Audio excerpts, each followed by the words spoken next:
Nah ini masalahnya. Jadi ngikutin sunnah Nabi juga Pak harus fleksibel karena memang Islam harus up to date. Nah nenek-nenek ngerti up to date. Harus secara kontekstual, kekinian dan harus tepat. Kalau teksnya nggak bisa kita pakai dalam arti tekstual tadi itu, maka mesti dimaknai secara kontekstual. Nah ribet lagi aja nenek-nenek ini. Maknanya gini, Nabi manggil bininya ya Humairah itu pantas Nabi manggil begitu karena yang dipanggil itu adalah Siti Aisyah, istri Nabi yang paling cantik dan paling muda, dan dia terkenal wanita tercantik dari suku Quraisy. Kulitnya putih dan bening sehingga wajahnya merona kemerah-merahan. Merahnya asli Bu, bukan merah blush on kayak ibu, bukan. Merah asli. Tapi kan ada baiknya, sesekali pujilah suamimu. Ini suami nggak pernah dialem, malah laki orang mulu diagul-agulin. Apa siapa membanding-bandingkan pendapat? No bang, orang mah kayak lakinya Empo Anu, dia mah no hebat, pinter banget nyari duit, nggak kayak abang jadi laki tolol banget romannya. Masya Allah. Yang kayak gitu ngaku umat Nabi, ngaji mah kelayaban tiap hari. Sama laki mah nggak ada hormatnya. Ada yang begitu ada. Bini siapa itu begitu? Bapak boleh pilih, apakah bapak bikin kunci duplikat? Atau pesen sama bini, ntar kalau gue pulang kemalaman, lu tidur mau tidur aja, lu kunci itu pintu, ntar anak pintunya lu copot, lu pelojorin lewat kolong, kan bisa? Bisa. Yang penting nggak ganggu bini. Atau ada satu lagi yang paling keren dan paling mewah, mau saya kasih tahu. Bapak pulang kemalaman, istri bapak udah tidur, bapak nggak usah maksa tidur di situ, bapak bisa tidur di rumah bini yang satu.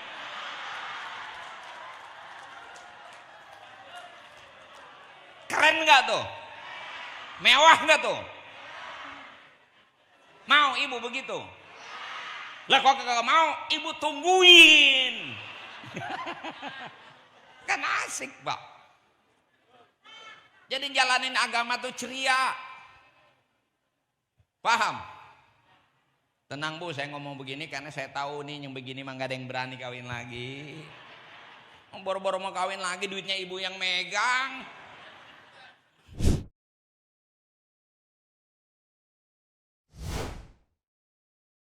Assalamualaikum warahmatullahi wabarakatuh. Alhamdulillah nahmaduhu wa nasta'inuhu wa nastaghfiruh wa nastahdih wa na'udzu billahi min syururi anfusina wa min sayyiati a'malina may yahdihillahu fala mudhillalah wa may yudlil fala hadiyalah.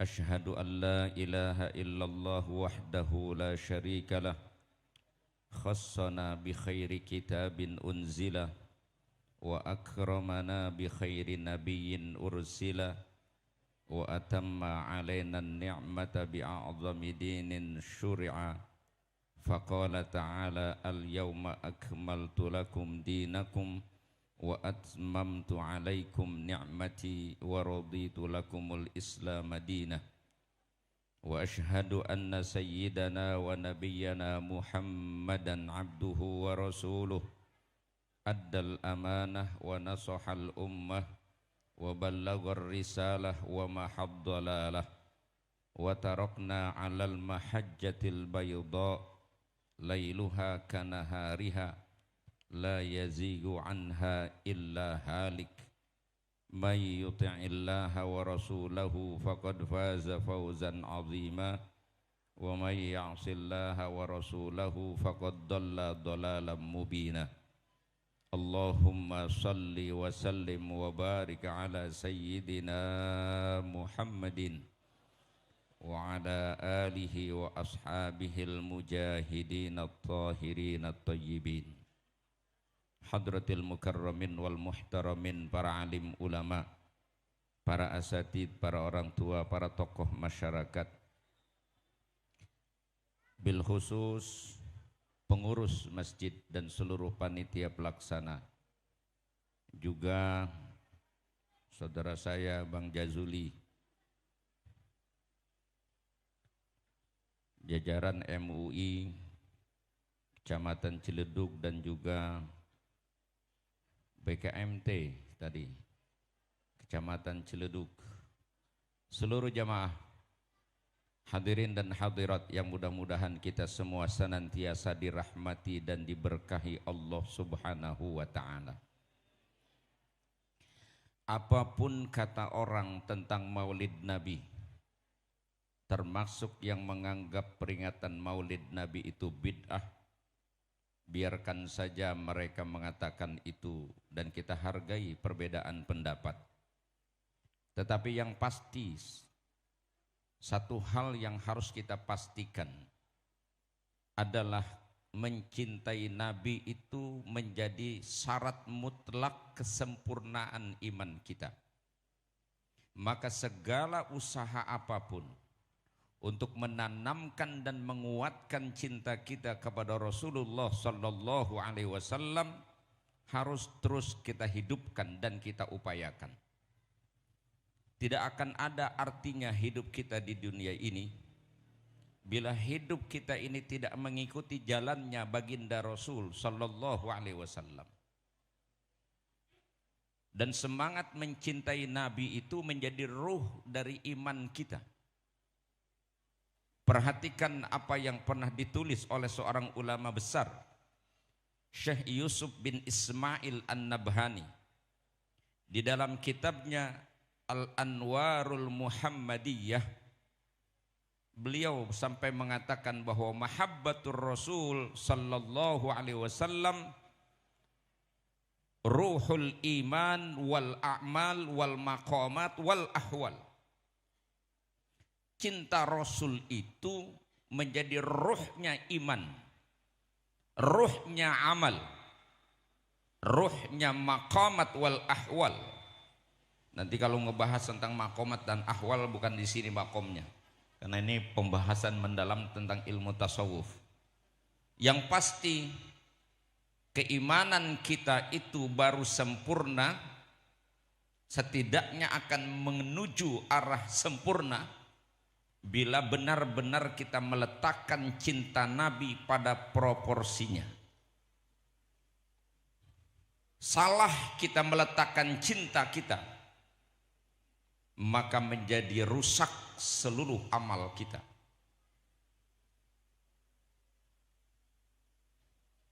Ngapa melotot?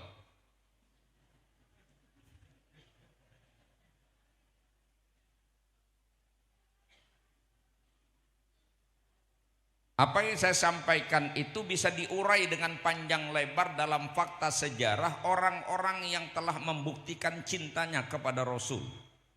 Generasi awal yaitu para sahabat-sahabat Nabi.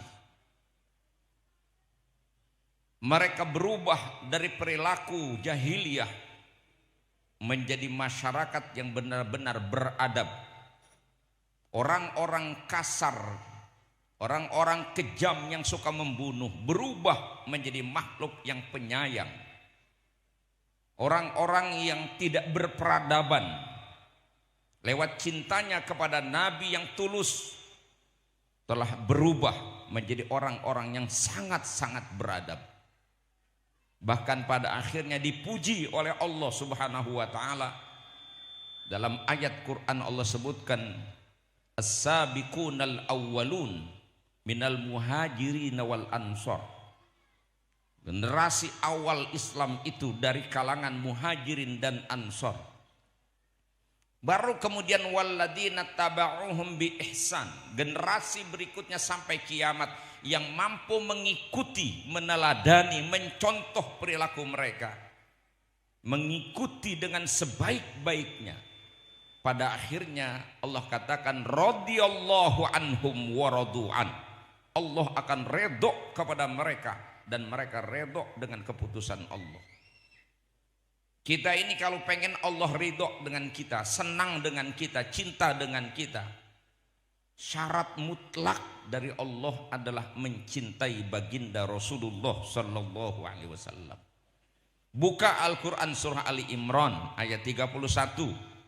Qul in kuntum tuhibbunallaha fattabi'uni yuhibbukumullahu wa yaghfir lakum dzunubakum wallahu ghafurur rahim. Katakanlah, jadi Nabi diperintah oleh Allah untuk menyampaikan pesan ini. Jika benar kalian mengaku sebagai orang yang mencintai Allah, buktikan. Caranya fattabi'uni, ikuti aku. Ikuti Nabi, bukan ikutin saya, ikuti Nabi. Kalau ikutin saya sama-sama kacau ntar urusannya. Saya kalau gini kayak orang bener. Sama ini juga kalau ngaji nih, kayak orang bener semua kalau ngaji mah nih. Ntar dia keluar beda aja lagi lagunya. Ikuti Nabi. Kalau kau ikuti Nabi, Allah yang bilang yuhibbukumullah, Allah pasti akan cintai kamu. Makanya dia katakan laisa sya'nu an tuhibbahu walakin sya'an ayyuhibbak. Persoalannya bukanlah sekedar kita mengaku cinta, tapi yang paling penting pada akhirnya adalah kita diakui. Bukan kita sekedar mengaku cinta, tapi Allah yang cinta kepada kita dan Nabi mencintai kita. Itu yang paling penting. Maka itu perlu pembuktian yang konkret, bukan basa-basi. Cinta ini bukan cinta asik maksud, tapi cinta yang bisa merubah perilaku manusia. Makanya beliau berani katakan dalam kitab itu, i'lam anna mahabbatar rasuli sallallahu alaihi wasallam qutul qulub wa gidaul arwah. Cinta kepada Nabi adalah makanan dan konsumsi hati dan rohani manusia.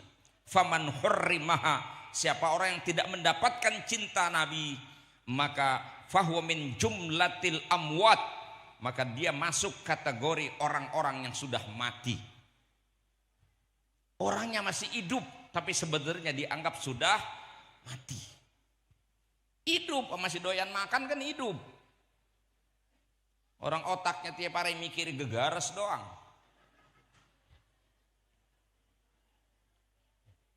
Hidupnya cuma nyari senang. Hidup orangnya, rokok nempel di bibir, joran ditenteng-tenteng, mulu nyari empang.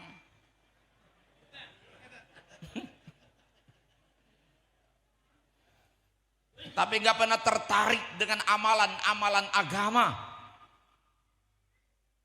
Jiwanya kering. Maka apa bedanya dengan orang yang sudah mati? Hidupnya tidak berguna, bahkan mengganggu dan merusak keadaan. Makanya mahabbatur rasul, masih dilanjutkan ini kalimatnya, mahabbatur rasul hiyan nur. Cinta kepada Nabi adalah cahaya yang akan hidup di dalam hati, dan orang kalau hatinya cerah, hidupnya pun bakal baik. Faman faqadaha fahuwa fi bihariz zulumat. Siapa orang yang luput pada dirinya cahaya keimanan, cahaya mahabbah Rasul, maka dia akan hidup di dalam lautan kegelapan. Gelap, tidak tahu arah kehidupan. Dia hanya tahu kebutuhan hidup, tapi tidak paham tujuan hidup. Dia hanya paham tentang urusan mat'am, mashrab, al-ma'kulat, al-mashrubat, al-mat'umat, al-markubat, makanan, minuman, kendaraan, al-maskanat, tempat tinggal, cuman itu saja bolak-balik urusannya. Enggak lebih. Padahal kita pada akhirnya akan kembali kepada Allah. Hanya orang-orang yang tercerahkan dengan cahaya nur iman itu lahir dari mahabbatur Rasul sallallahu alaihi. Bayangkan orang yang pernah bertemu Nabi, jangankan sampai bergaul setiap hari dengan Rasul. Ada seorang perempuan Ansor, Ketika perang Uhud, bapaknya terbunuh, mati syahid. Saudaranya juga terbunuh, mati syahid. Suaminya terbunuh, mati syahid. Satu hal yang dia inginkan, berikan kesempatan aku bertemu dengan Rasulullah. Dan begitu dia bertemu dengan Rasulullah, dia katakan, seluruh musibah hidup yang menimpaku hari ini sejak aku lihat wajahnya Rasulullah, hilang semua beban-beban kehidupan dari diriku. Dahsyat. Amr bin Zaid, seorang sahabat di Madinah, ketika dia sedang berada di kebunnya mendapat informasi Rasulullah wafat, apa yang dia katakan? Ya Allah, setelah wafatnya Rasulullah ini, aku tidak butuh lagi untuk melihat apapun di dunia ini, maka hilangkanlah penglihatan mataku. Dia minta dibutakan oleh Allah karena nggak ada yang lagi pantas untuk dilihat di muka bumi. Matanya hanya ingin memandang Rasulullah Shallallahu Alaihi Wasallam.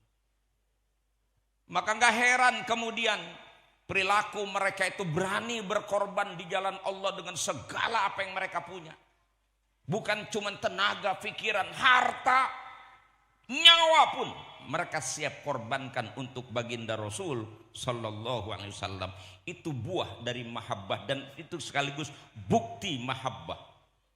Makanya para sahabat jangankan ngomongin sholat 5 waktu, Pak. Perang aja senang mereka.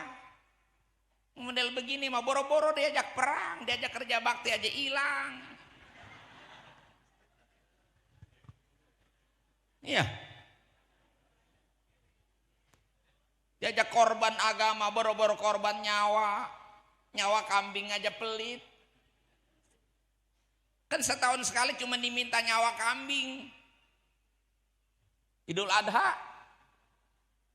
Belum diminta nyawa kita, nyawa kambing. Ada yang piniari belum pernah ngorban. Kambing kacang pun belum pernah dia potong. Tapi sama daging korban mana hobi banget. Sampai ada orang nuntun kambing korban, dia malah nyari tusukan sate. Modelnya ngorban kagak, tapi demen banget sama daging korban.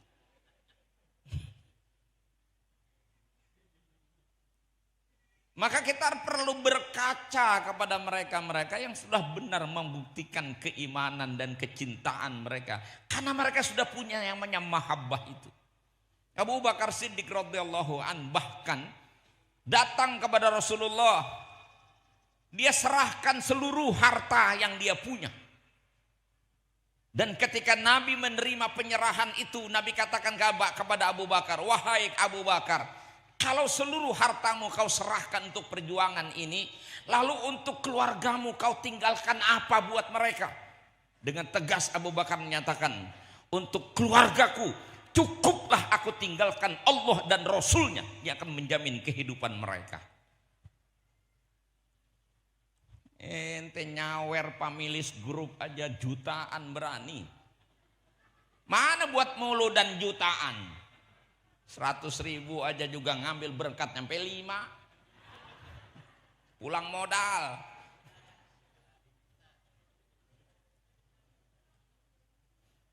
Makanya saya katakan segala usaha untuk membangkitkan, membangunkan mahabbah kepada Rasul layak dan sangat pantas untuk kita perbuat.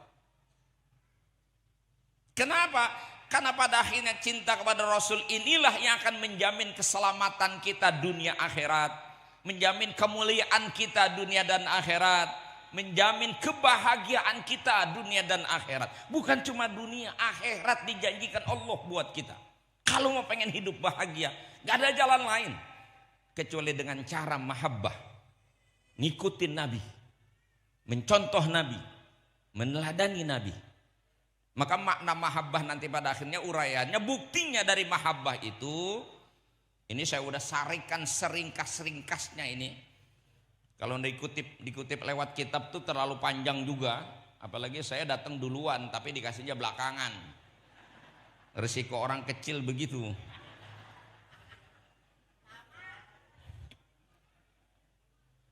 Saya peres nih sekecil seringkes-ringkesnya. Mahabbatur Rasul itu nanti bisa dibuktikan dengan apa? Ittiba'u sunnatihi wal ihtida wal iqtida bihadyihi wal wuquf ala ma haddahu min syari'atih. Kita bersedia untuk meniru, mengikuti, mencontoh sunnah-sunnahnya. Sunnah Nabi yang dimaksud maksudnya adalah aqwaluhu wa af'aluhu wa takriratuhu wa himmatuhu. Ucapan Nabi, perbuatan Nabi, persetujuan Nabi, dan cita-cita Nabi. Jadi sedapat mungkin walaupun jauh dari sempurna, minimal sudah dari awal kita niatkan ketika kita bernabi dengan Nabi Muhammad mencontoh. Jadi sunnah itu bukan dalam pengertian fikih. Sunnah itu dalam pengertian manhajuhu wa tariqatuhu, yaitu cara bagaimana Nabi menjalani hidup.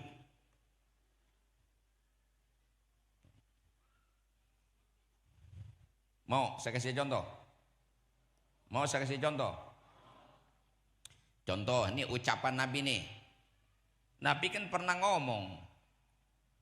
Dalam riwayat dikatakan Nabi pernah manggil bininya dengan sebutan ya Humairo. Pernah tahu? Wahai istriku yang wajahnya bening kemerah-merahan. Pernah dengar? Nah.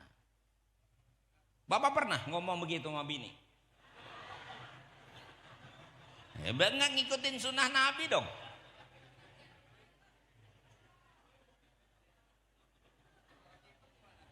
Nah ini masalahnya.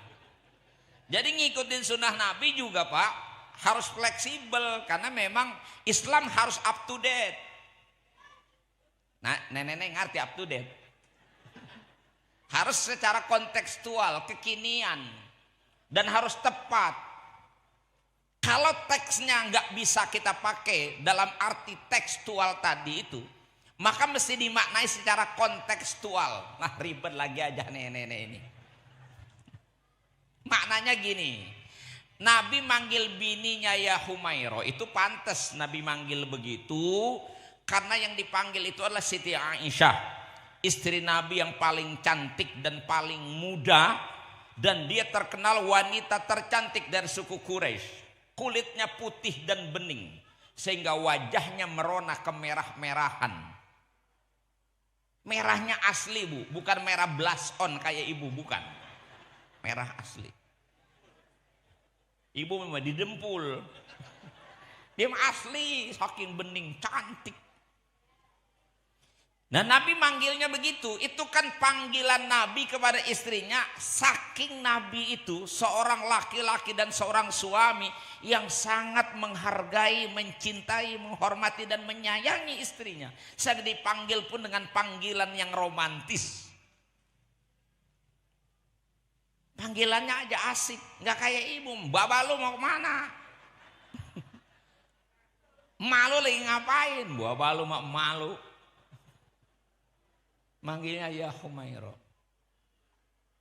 Nah kita kalau ngikutin sunnah Nabi yang ini, jangan juga melek-melek ngikutin begitu. Lihat kondisinya.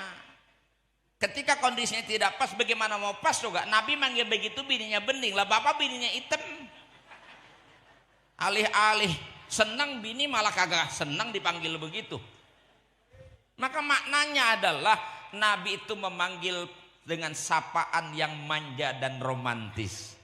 Itu kan bentuk pujian akan kecantikan Siti Aisyah. Jadi ketika kita ketemu poinnya memuji, maka itu artinya kalau kita meladani Nabi, bapak pujilah istri bapak. Kalaupun bapak orang yang tidak romantis, ini kayak saya nih, rada kurang romantis saya sama istri. Tapi bukan berarti nggak sayang, karena memang bukan modelnya tukang rayu. Tapi walaupun begitu, sesekali amat pantas kalau suami itu pujilah istrimu Pak, puji istrimu. Jangan istri itu nggak pernah dipuji, malah memuji bini orang, mulu dipuji bini orang. Itu nggak nyunah itu. Pujilah istrimu. Ini istri dandan salah, kagak dandan salah. Kagak dandan dibilang rebek, dandang dibilang kayak ada kocan. Akhirnya dibandingin sama bini orang, kan sewot bini. Bagaimana kemungkinan rumah tangga ada trust? Bahasanya pakai trust. Trust itu rasa percaya diri, kepercayaan. Harus ada, termasuk ibu juga bisa jalanin sunnah itu. Caranya, ibu kudu pinter, Bu, puji suamimu. Ini laki kagak ada benernya. Salah mulu, salah. Makanya saya ketawa tuh di TikTok. Waktu masih muda saya minta, ya Allah berikan saya istri yang benar. Ternyata dikabulkan Allah. Bisnis saya benar mulu, nggak ada salahnya, yang salah saya. Pujilah suamimu. Kayak apa ke bentuknya lakimu itu? Mau potongan tanggung ke? Kan ada orang dipotong 2 kepanjangan, dipotong 3 kependekan. Tapi kan ada baiknya, sesekali pujilah suamimu. Ini suami nggak pernah dialem, malah laki orang mulu diagul-agulin. Apa siapa membanding-bandingkan pendapat? No bang, orang mah kayak lakinya Empo Anu.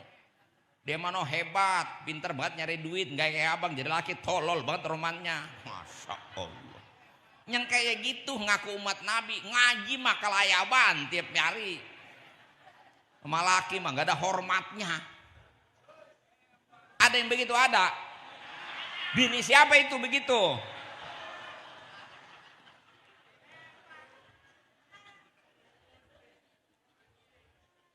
Ya tapi Pak, Bapak juga jangan nyalain bini mulu Pak.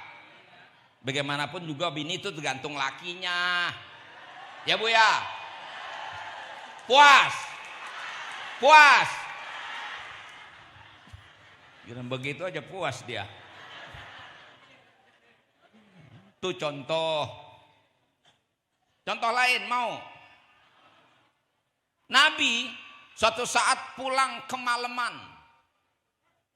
Ada riwayat menyebutkan Nabi akhirnya menggelar sorbannya di depan pintu. Nabi tidur di depan pintu. Lagi-lagi ini sunnah Nabi, Nabi kerjain. Ini ustad-ustad kiai-kiai pernah nggak tidur depan pintu? Nggak nyunah dong kalau gitu. Tapi kan juga kita jalanin sunnah yang model begini, ya jangan mentang-mentang dapatnya begitu, lalu tiap kali pulang malam gelar. Ya kalau saya kudu pakai sunnah ini tiap malam saya tidur depan pintu. Lah salah buatannya hansipnya ngomel sama saya. Lah Ustadz bikin tua bukan bikin bener, bikin PA.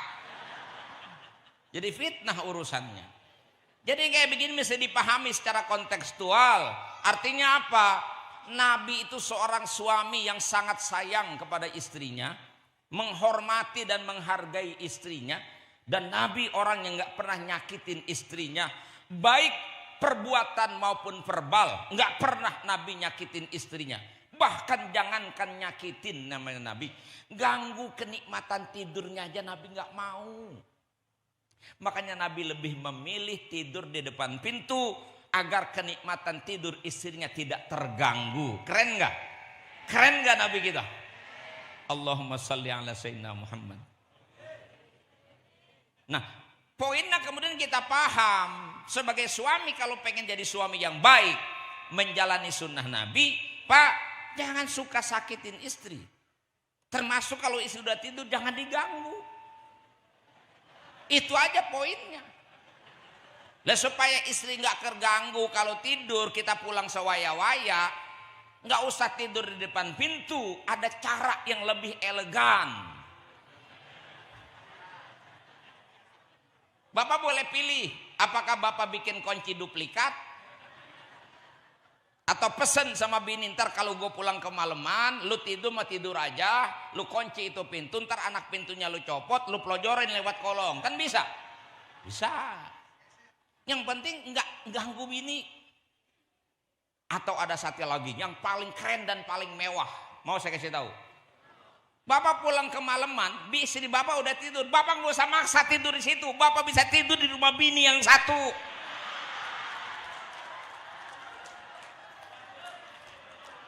Keren nggak tuh? Mewah nggak tuh? Mau ibu begitu? Lah kok kagak mau, ibu tungguin. Kan asik, Pak.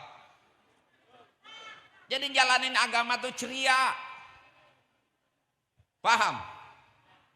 Tenang Bu, saya ngomong begini karena saya tahu nih yang begini mah gak ada yang berani kawin lagi. Boro-boro mau kawin lagi duitnya ibu yang megang. Laki-laki mah bisa kawin lagi cuman 4. Cuma 4 tipe manusia yang bisa kawin lagi. 1, tokoh agama. Ya kalau tokoh agama kan pantas kawin lagi karena dia bisa didik istri. 2, orang kaya. Pantas dia mah kawin lagi, ongkosnya cukup. Bisa ngebiayain bini. Yang ketiga jawara. Pantas juga karena dia bisa ngelindungin istri. Tuh, udah 3 tuh. Hah? Yang keempat, orang PA.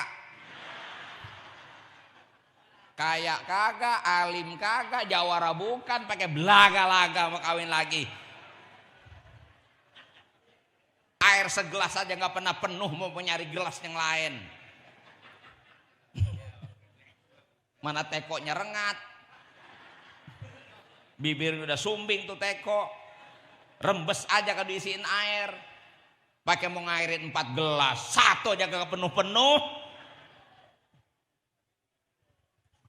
Nah, saya jadi bercanda ini. Gitu. Jadi makna mengikuti Nabi itu ittiba'us sunnatih, ngikutin sunnahnya. Dan kalau kita bicara tentang ngikutin sunnah Nabi, Masya Allah, terlalu banyak untuk kita ungkap dan kita bahas. Saya persingkat saja, minimal, ini minimal. 1, perbaiki hubungan kita dengan Allah. Sebagaimana Nabi contohkan dan Nabi ajarkan.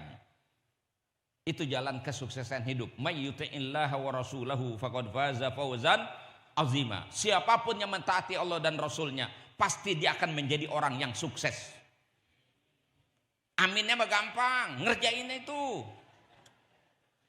Taat. Makanya rumah tangga kalau di dalamnya ada ketaatan, oh Allah jamin tuh urusan rumah tangga itu. Rizkinya pun dijamin oleh Allah Subhanahu. Sholatnya diperbaiki. Jangan sholat kayak burung sawaliti lagi cebok di kali. Bet nguing, melikung, loncat. Sholatnya diperbaiki. Dalam kondisi apapun jaga hubungan dengan Tuhan, gak boleh pernah putus. Sesibuk apapun kita, jangan pernah lalai dengan kewajiban pokok yang satu itu. Karena itulah jalan keluar kita yang Allah berikan dan Allah tawarkan buat kita. Lihat Quran surah Toha ayat 132, kalau nggak percaya ntar buka di Quran. Apa kata Allah? Wa'mur ahlaka bis-shalah wastabir 'alaiha la nas'aluka rizqa nahnu narzukuka wal 'aqibatu littaqwa. Perintahkan keluargamu untuk sholat. Suami bimbing istrinya. Istri dan suami bimbing anaknya. Peringatkan jangan sampai ada di rumah kita yang tidak melaksanakan sholat. Wastabir 'alaiha, dan bertahanlah, bersabarlah atas sholat itu. Karena godaannya pasti banyak, halangan yang merintang depan kita begitu banyak. Tapi percayalah kata Allah, masih dalam rangkaian satu ayat, kalau kamu tegakkan itu sholat dan bertahan dengan sholatmu itu, ya, istiqomah dengan kewajibanmu itu, kata Allah, la nas'aluka rizqa, kami tidak minta kamu ngurusin rizki, nahnu narzukuka, kami yang akan urus rizkimu. Keren gak tuh ayat? Jadi duit mending gede, jelas saja belum jelas, sembahyang pakai kagak, lelaguan. Gayanya kayak orang bener, kalau ngawinin ngundang orang yang pakai bismillah, pakai assalamualaikum, pakai mengharap rahmat dan ridho, kan lengkap. Giliran ngawinin mas sembahyang kagak, ngantennya nggak sembahyang, babanya nggak sembahyang, emaknya nggak sholat, sampai pagar rayunya ikut-ikutan kagak sembahyang. Padahal ngundangnya pakai nama Allah. Assalamualaikum warahmatullahi WRWB. Bahkan sampai ada pakai bismillah segala. Lengkap kalimatnya dengan mengharapkan rahmat dan ridho Allah Subhanahu wa taala. Kami bermaksud melaksanakan resepsi pernikahan putra-putri kami yang insya Allah akan kami laksanakan pada hari Sabtu malam Minggu jam 10 sampai selesai, tempat rumah kami. Besar harapan kami kehadiran Bapak, Ibu dan saudara-saudara sekalian untuk dapat memberikan doa restunya. Atas kehadirannya kami ucapkan banyak-banyak terima kasih. Wassalamualaikum WRWB. Saya nggak pernah ngapal, apal dewek orang sering. Jadi lagunya ngomongnya kan keren, dengan mengharapkan rahmat dan ridho Allah. Bang Rahmat, Bang Ridho, kalau ada waktu dia inget nyampe insya Allah. Tapi dari mana jalannya rahmat Allah dan ridho Allah ketika dalam keadaan sibuk yang kau buat sendiri? Kita lalaikan kewajiban kita. Gerbang pertama rumah tangga anak kita sudah kita cederai dengan melanggar kewajiban yang pokok. Hanya sibuk ngurusin tetamu, dan itu pun bukan tetamunya yang dia urusin sebenarnya, amplopnya yang dia arepin. Lagi-lagi urusannya nggak jauh dari urusan duit, duit lagi. Kata Allah, kamu gak usah sibuk ngurusin dunia, aku yang akan atur urusanmu. Keren nggak ayatnya itu? Yang kedua, jaga hubungan baik kita dengan orang tua kita. Bersyukurlah yang masih ada orang tuanya.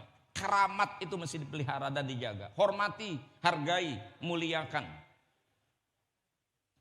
Jaga hubungan baik, jangan kecewakan orang tua maupun mertua sama. Dan yang ketiga, jaga hubungan baik kita dalam pergaulan dengan siapapun.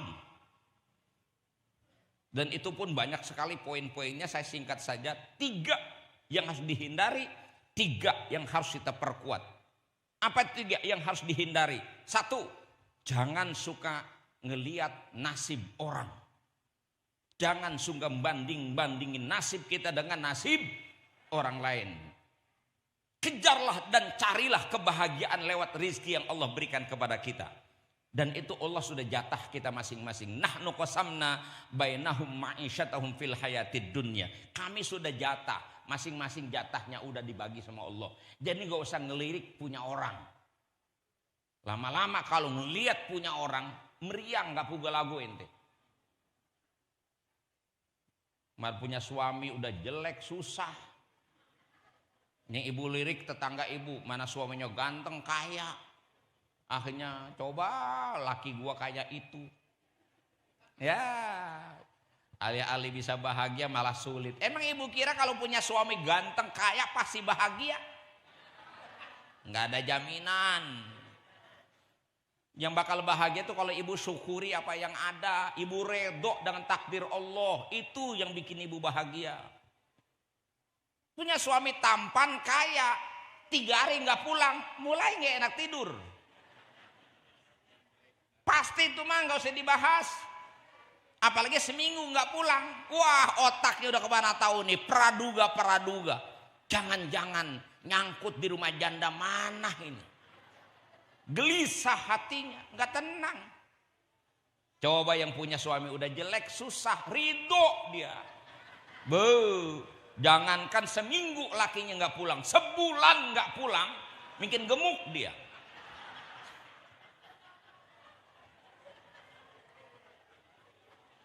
Ya udah jelek, susah, siapa yang membukain pintu? Aman nggak ibu? Makanya nggak usah bandingin nasib kita dengan nasib orang lain. Yang kedua, jangan suka sibuk dengan urusan orang. Ini mak-mak kadang-kadang lihat rumah orang gede, dia yang sibuk mikirin bagaimana cara ngepelnya. Seorang rumahnya gede banget itu bagaimana ngepelnya? Ya, biarin dia yang punya rumahnya ngepel, ngapa sih itu yang pusing? Bapak-bapak juga begitu. Si Anu katanya tanahnya di Bogor sekian hektar, no di pinggir laut, empang bandengnya lebar. Dia bayar pajaknya bagaimana itu ya? Lah ngapa lu yang mikirin? Jangan suka sibuk yang bukan urusan kita. Betul nggak? Iya, biarin orang sibuk urusannya masing-masing. Urusan kita juga sekengkean. Tahu sekengkean? Orang kan orang celeduk kagak ngerti sekengkean. Iya, urusan kita aja sabrek-abrek, ngapa mikirin urusan orang? Termasuk urusan negara, ente gak usah mikirin. Sok banget kalau ngobrol negara mulu aja bahas. Kayak ngerti aja urusan negara. Udah itu nyalain mulu, mending dia bisa benerin, nyalain doang bisanya. Sampai presiden bisa, bukan cuma RT nih disalahin, presiden disalahin. Tuh lagunya, padahal negara bubar nggak ditanya dia. Tuh Bang Jajuli bisa ditanya urusan negara berantakan, ditanya dia ngambil mandat. Kita mah nggak ditanya Pak, negara mau bubar juga, tapi rumah tangga kita bagaimana, anak istri kita ditanya nggak kita nanti sama Allah. Makanya daripada sibuk ente ngurusin bahas urusan negara, beresin rumah tangga ente. Setuju begitu? Wah, lagi begini aja setuju. Sama di luar tahu Jakarta. Udah tahu itu mah. Yang ketiga, jangan suka sibuk dengan dosa orang. Ini penyakit nih. Udah kayak orang suci aja. Gak boleh orang salah dikit jadi omongan. Bahkan nyari-nyari informasi.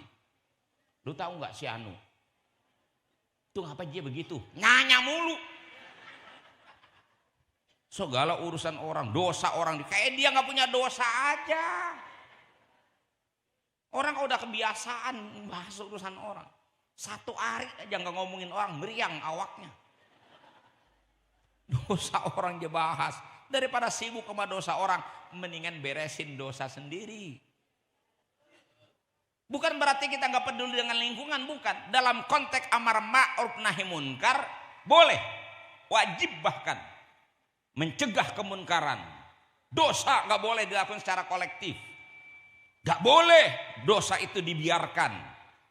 Kita harus mencegah dengan dakwah. Ada kebaikan, kita nggak boleh baik sendiri. Kita harus ngajak orang lain. Kita sholat, ajak orang lain sholat. Kita ngaji, ajak orang lain ngaji. Berbuat baik, jangan cuma kita, ajak orang. Niatkan untuk mengikuti dakwahnya Nabi. Boleh, tapi kalau membicarakan keburukan orang, emang kita nggak punya keburukan. Daripada sibuk dengan urusan nyamuk di jidat orang, ente kudu sadar tuh di kantong ente ada kalajengking. Cari selamat. Tuh 3 tuh mesti dihindari. Dan ada 3 yang harus kita perkuat.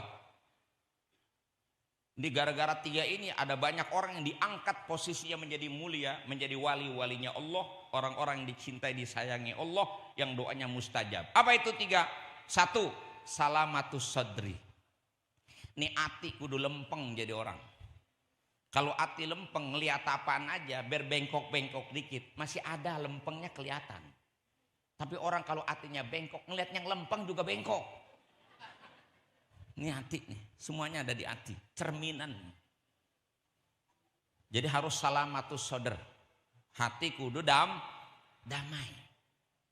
Yang kedua, sakhawatun nafs. Memiliki jiwa yang pemurah, suka memberi, suka membantu. Rasulullah udah ajarkan itu. Gak ada orang datang kepada Nabi tangan kosong, gak ada. Ibu pernah didatengin pengemis nggak? Sering. Sering bagi apa sering kagak? Itu ngomong doang. Bagi kagak ngomel. Gua tahu urusan gua banyak pakai datang minta mulu. Bagi kagak nyonyol aja nyonyol. Kita gak punya sakhwatun nafs. Itu pengemis datang ke rumah ibu, udah mendek-mendek, pakai assalamualaikum, tangannya pakai begini. Kan ibu paham nih maksudnya apa. Minta kan. Kalau minta mesti diapain? diberi. Tapi ibu malah bukan memberi, malah ikut minta-minta juga. Assalamualaikum, dia keluar dari pintunya. Waalaikumsalam, maafin ya. Tuh, dia. Yang ini minta duit, yang ono minta maaf. Yang bagi siapa saya tanya? Itu tukang minta-minta datang ke rumah ibu, dia nggak sebut nominalnya berapa. Ibu kasih berapa juga dia nggak pernah protes kan?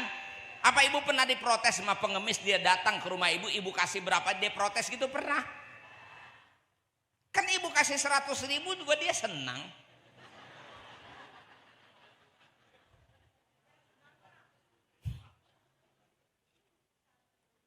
Ada yang nyonyol aja. Pak Ustadz bukan saya kagak mau ngasih Pak Ustadz. Saya baca tuh di medsos. Ada informasi. Di Jakarta, di Jabotabek, di Tangerang, di mana dia ngemis, tapi di kampungnya rumahnya gedong, tanahnya hektaran. Kata saya, lu mau bagi 2.000 perak aja pakai nyelidikin orang ke kampung-kampung, mahal amat sih. Ribet banget jadi orang. Lu kasih aja 2.000 selesai, betul. Nih ilmu dari bapak saya nih, saya diajarin sama bapak saya. Pantang orang keluar dari rumah kita. Kalau ada saudara atau siapapun datang ke rumah kita, minta tolong, minta bantuan, pantang keluar dari rumah kita tanpa kita bisa memberi sebatas kemampuan kita. Paham? Bahkan bapak saya ajarin, Allah yang nuntun dia datang ke rumah kita. Boleh jadi ada rezeki kita yang selama ini hak orang lain belum kita keluarin. Sehingga Allah utus orang lain datang ke rumah kita untuk mengambil haknya. Jadi setiap datang orang ke rumah kita, pengemis umpama, jangan dianggap itu nyusahin. Anggap saja dia memudahkan urusan kita. Yang seharusnya kita yang keliling nyari dia, kita nggak pernah keliling nyari dia, malah dia yang datang ke rumah kita. Alhamdulillah tertolong kita. Asik nggak begitu? Asik. Itu karena ada sakhawah. Dan yang ketiga rahmatul ummah. Umat Nabi itu harus memiliki jiwa yang pengasih, penyayang, ada belas kasih. Ngelihat orang maksiat, kita bukan benci kepada orangnya. Kita benci maksiatnya tapi bukan orangnya. Kita kasihan sama maksiat yang dia lakukan. Maka minimal kalau kita tidak bisa mengeluarkan dia dari maksiat, kita panjatkan doa. Ya Allah berikanlah dia hidayah. Ya Allah ampunilah dosa dan kesalahannya. Bahkan saya ajarkan kepada jamaah saya sebagai umat Nabi. Nabi kan sering doain musuhnya ya. Nabi pernah doain musuhnya enggak? Sekarang saya tanya, Bapak Ibu pernah doain orang yang Bapak gedeg enggak?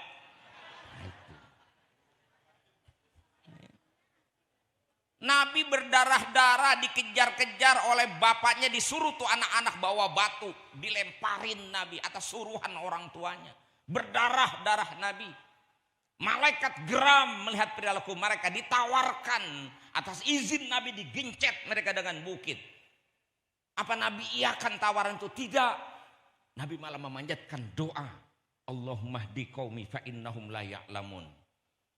Maka saya katakan kita jalani sunnah Nabi minimal untuk jadi orang baik. Jangan sampai jadi pendendam. Kalau ada orang minta maaf kita maafkan. Bahkan sebelum dia minta maaf sudah kita maafkan duluan. Karena kita punya sifat rahmah.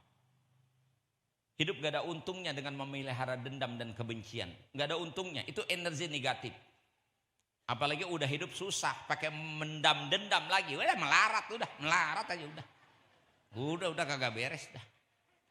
Rumah tangga aja nih, rumah tangga. Rizki udah sampai di depan pintu. Laki sama bini masih ribut aja, balik lagi tuh rizkinya. Makanya orang yang rizkinya luas, banyak hidupnya ceria. Baik-baik, undang, daya magnetnya akan datang itu. Buang dendam, buang kebencian. Sebenci apapun orang sama kita, yang penting kita nggak punya kebencian sama orang. Begitu. Minimal caranya gimana? Saya udah ajar sama jamaah saya. Bacain Fatihah khusus. Bukan cuma buat saudara kita, tetangga kita, orang tua kita, keluarga. Bukan. Saya katakan, man ahabbani. Orang yang cinta saya. Wa man adani. Dan siapapun yang memusuhi saya. Waman asa alayya. Dan siapapun yang benci, yang berbuat buruk kepada saya. Ya Allah, lapangkan rizkinya. Mudahkan hidupnya. Tentramkan keluarganya. Walaupun kesel-kesel hati kita paksa. Pernah begitu? Pernah. Harus Pak. Sehingga kita tidak menjadi pendendam. Kita punya jiwa yang rahmah. Nggak ada Pak muslim yang baik. Kecuali dia bersikap rahmah kepada semua orang. Jelas? Paham?